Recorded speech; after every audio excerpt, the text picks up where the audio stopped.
Será que vocês têm coragem de vir aqui na Rádio Chapecó? Quiser vir agora, vem agora. Essa galera é da Rádio Chapecó, a rádio mais antiga da cidade. Eles intimaram a Chapecó Crítica para um debate. A gente aceitou, chamamos eles no chat, mas eles não nos responderam, fugiram já faz mais de um mês. Então nesse vídeo aqui eu vou te contar quem é a Rádio Chapecó e quais são os 5 grupos de mídia que controlam a comunicação aqui na região.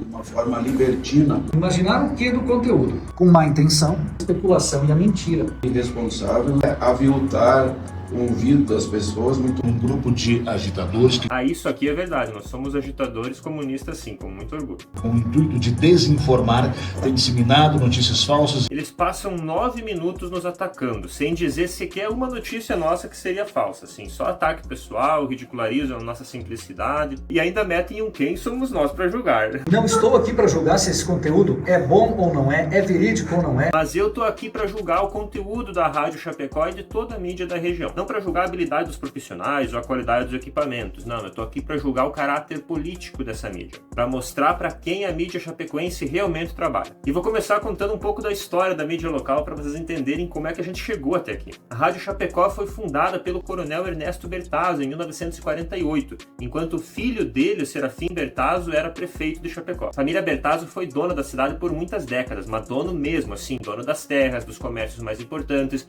dona dos juízes, dos delegados. Diziam que onde você pisava na terra dos Bertazzo. E para controlar todo esse império, eles podiam usar a força, e eles usavam muito a força de forma muito violenta, como no episódio do linchamento de 1950, mas em geral é mais barato dominar pelo convencimento, e para isso eles precisavam de empresas de mídia, precisavam controlar os meios de comunicação. Por isso, quando eles abrem a rádio em 1948, eles já tinham há 9 anos o jornal impresso A Voz do Chapecó. Infelizmente o que se falava na rádio não ficou registrado, mas os jornais sim. E uma jornalista aqui da cidade, a Petra Sabino, fez uma pesquisa estudando mais de 600 artigos desse jornal dos Bertazzo. O título da dissertação dela é A Voz de Chapecó, A Voz do PSD. O PSD era o partido da família Bertazzo e das outras famílias fundadoras da cidade. Esse jornal deles, A Voz do Chapecó, se dizia neutro, dizia que falava em nome de todos, que era a voz do povo chapecoense. Diziam que o objetivo do jornal era defender os interesses gerais do nosso município, isso lá em 1948. Agora olha o que a Rádio Chapecó falou que é o objetivo deles na comunicação hoje.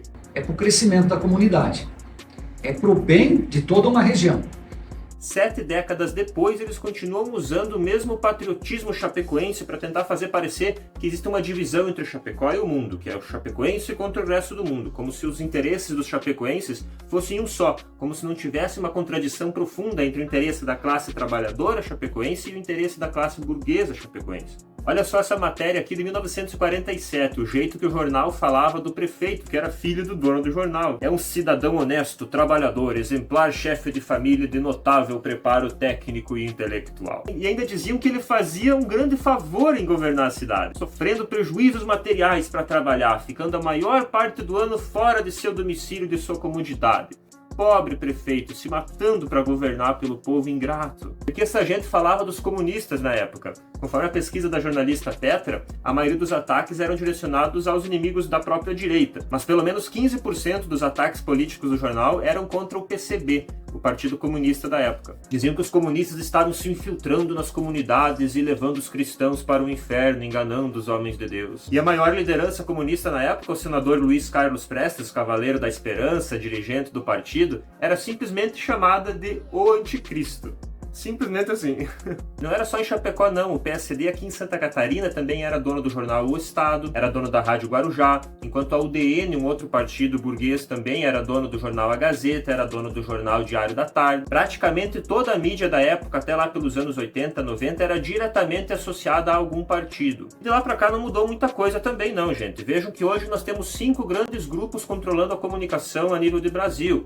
O Grupo Globo, o Grupo Record, o Grupo Folha, o Grupo Estadão e o Grupo Abril. São 5 famílias, grupos empresariais que controlam 90% da comunicação. A nível de Chapecó também é a mesma coisa, 5 grandes grupos controlam a comunicação oficial da cidade. A Rádio Chapecó, que representava os Bertazzo, mas eles faliram, hoje ela representa outros grupos empresariais. O grupo de Alfredo Lang, que é outra família tradicional da cidade, antigos parceiros dos Bertazzo. Eles têm a Rádio Condá, que é dirigida pela Raquel Lang, tem a Rádio Oeste Capital, que é dirigida pela Luciana Lang, tem a Rádio Sonora, que é dirigida por um genro do Lang, o Alex Passos, e tem o Clique RDC, que é dirigido por funcionários do Slang, um portal na internet e aqui no Instagram também. A galera olha várias rádios e pensa, nossa, democratização da informação, nada mais ilusório, por trás é tudo dos mesmos grupos. Aí tem o Diário do Iguaçu, que é um grupo bem mais recente, dos anos 90, um jornal que foi fundado, faliu e foi refundado pelos próprios funcionários, mas segue uma lógica totalmente de mercado. Eles têm o jornal impresso e também tem um portal de notícias e página aqui no Instagram. Tem também 2 grupos de abrangência nacional que atuam por aqui. Um é o grupo da antiga RBS, que agora chama NSC, que é da família Sirotsky, uma família bilionária de Porto Alegre, que é afiliado da Rede Globo e também é dona da Rádio Atlântida. E o outro é o grupo ND+,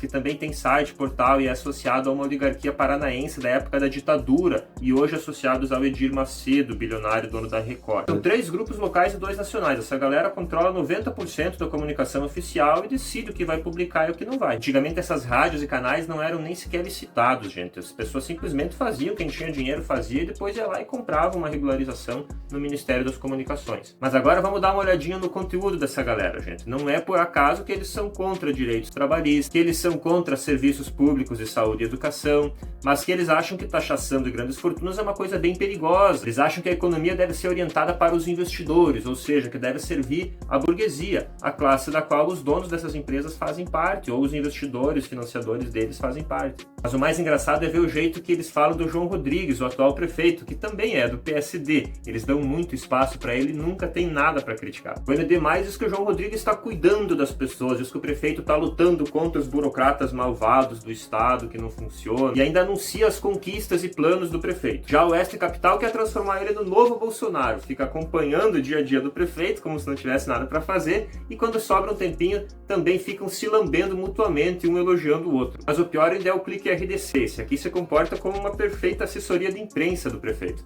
Toda semana ele aparece lá com uma notícia boa para falar da carreira dele, para falar do partido. Se ele não tiver nada para contar, eles fazem uma entrevista com ele só para colocar ele lá para ele falar alguma coisa, para ele aparecer. Muitas empresas de comunicação, elas ainda são sustentadas com dinheiro público. Os principais financiadores de muitos pequenos veículos de empresa são órgãos públicos que usam a imprensa oficial para tentar melhorar a imagem das instituições burguesas, para tentar convencer a classe trabalhadora de que aquelas organizações estão ali pelo seu interesse. Ficam tentando justificar a existência de um tribunal de contas, de um exército, de uma polícia, ficam tentando justificar as guerras, a miséria, a desigualdade, tentando convencer a classe trabalhadora a aceitar o mundo do jeito que é. Essa publicidade oficial, ela tem preços tabelados pelo governo, que chegam a ser 3, 4, 5 vezes maior do que os preços praticados no comércio normal com outras empresas que queiram anunciar. Os pagamentos para as mídias são abertamente superfaturados. Para o Estado é mais caro. A maioria desses jornais, inclusive a Rede Globo, que os bolsonaristas adoram falar, recebe rios de dinheiro público.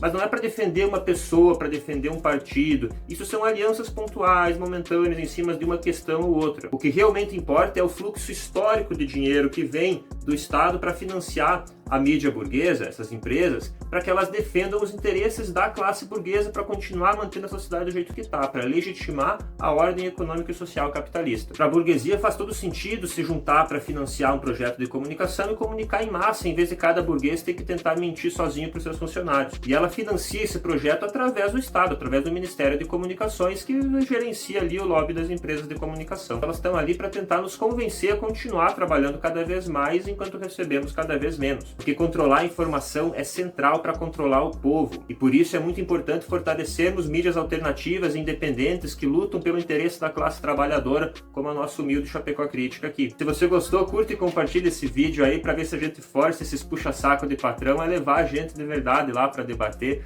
Vai ser muito engraçado. Segue nós aí, valeu. Se tiver condições, apoia a Chapecó Crítica pelo nosso Apoia-se e pelo Pix. Até mais.